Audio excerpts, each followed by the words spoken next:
everyone, and welcome. Today, we are going to unlock the secret to steady, all-day energy. It's something called the glycemic index, and trust me, understanding this is the key to finally getting off that daily roller coaster of energy spikes and, those awful crashes. You know exactly what I'm talking about, right? That 3 p.m. wall. It just hits you out of nowhere, and suddenly all you can think about is a nap. Well, what if I told you that crash isn't just something you have to live with? It's almost always directly linked to our food choices, and today, we're gonna figure out how to fix it. So, here's our game plan. First, we'll talk about that energy roller coaster. Then, we'll get into what the glycemic index actually is, why you should care about it, and then look a little deeper for the full picture. And we'll wrap it all up with some super simple tips for eating for that steady, consistent energy. All right, first up, the energy roller coaster. We have all been on this ride. That incredible sugar rush that makes you feel like you can do anything, followed by a crash so hard you can barely keep your eyes open. This whole cycle, it's directly tied to the carbs we eat, and just understanding it is the first step toward getting off the ride for good.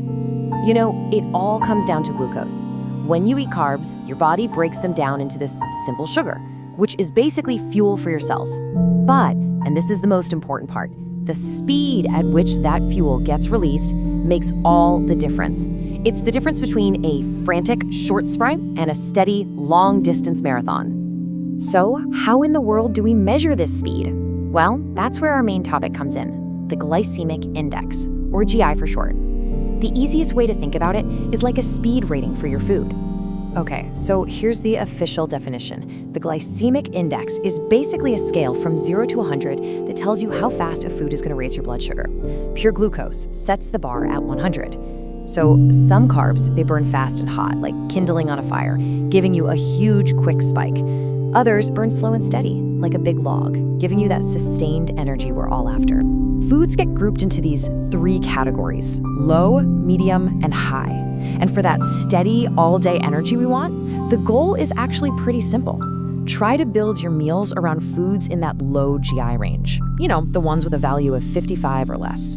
So what does this actually look like on your plate? Let's get practical.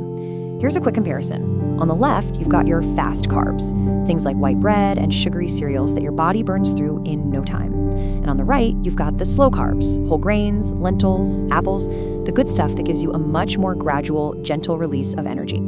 Okay, so why does all of this really matter? Choosing low GI foods isn't just about dodging that afternoon slump. It can have some pretty profound benefits for our health in the long run. This slide just visualizes the whole thing perfectly. High GI foods on the left put you on that crazy energy roller coaster, a quick, sharp peak followed by a really steep drop. But the low GI foods on the right, they give you that smooth, gentle curve, providing a steady, reliable stream of fuel for both your body and your brain. It's a game changer. And the benefits are seriously significant. A low GI diet is consistently linked to better blood sugar control, which is absolutely crucial for preventing type 2 diabetes. It also helps with weight management because it keeps you feeling full and satisfied for longer. And it can even improve your heart health by lowering that bad cholesterol. But, and this is important, the glycemic index isn't the whole story. It's a super valuable tool for sure, but to really get the full picture, there are a couple of other things we need to think about. This is where a related concept called glycemic load, or GL, comes in. Think of it this way.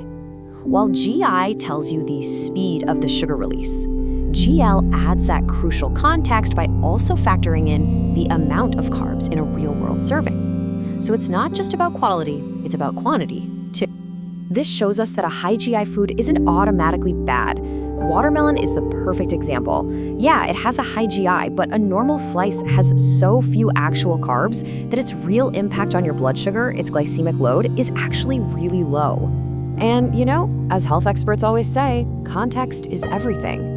A food's GI value doesn't tell you anything about its other nutrients. For example, a chocolate bar might actually have a lower GI than a nutritious potato just because of its fat content. It's a great reminder that we have to look at the whole food, not just a single number. All right, now for the best part. Let's make this all practical. We're gonna look at some simple, actionable ways you can use this knowledge to eat for steady energy, starting like today. The great news is you don't need to completely overhaul your diet. Just start with these 4 simple swaps. Number 1, choose whole grains over the refined white stuff. 2, 2. Load up on legumes like lentils and beans. 3. Pick whole fruits instead of juice. And finally, this one is a really powerful tip. Pair your carbs with protein and healthy fats. It literally slows everything down and lowers the whole meal's glycemic impact. And for that critical time between meals, here are some fantastic low GI snack ideas to keep you feeling full and focused. An apple with peanut butter or a handful of almonds, for example, combines those slow-release carbs with protein and fat. They are the perfect bridge to get you to your next meal without crashing. Now, here's a fascinating little pro tip for you. How you prepare a food can actually change its glycemic impact. So when you cook and then cool starchy foods like potatoes or pasta, you create something called resistant starch. This stuff acts more like fiber in your body, which actually lowers the food's GI. So yeah, that cold potato salad might actually be a better choice than a hot-baked potato. How cool is that? And here's a super simple, powerful choice. A whole orange has a low GI of 43. Why? Well, it's all that fiber, which slows down how fast your body absorbs the sugar. That gives you steady energy. And that is a world away from orange juice, which strips out all the fiber and can send your blood sugar soaring. So what's the big takeaway here? It's to think of the glycemic index as a helpful guide, not a strict set of rules. The real goal is just to build a healthy, balanced plate that's focused on a variety of whole, unprocessed foods. Use the GI as one more tool in your toolbox to help you make smarter choices. So, I'll leave you with a question to put all this into action. Based on everything we've covered, what's one simple, low GI food you'll try adding to your plate this week? Let that be your first step toward that steady, sustained energy you deserve. Thanks so much for tuning in.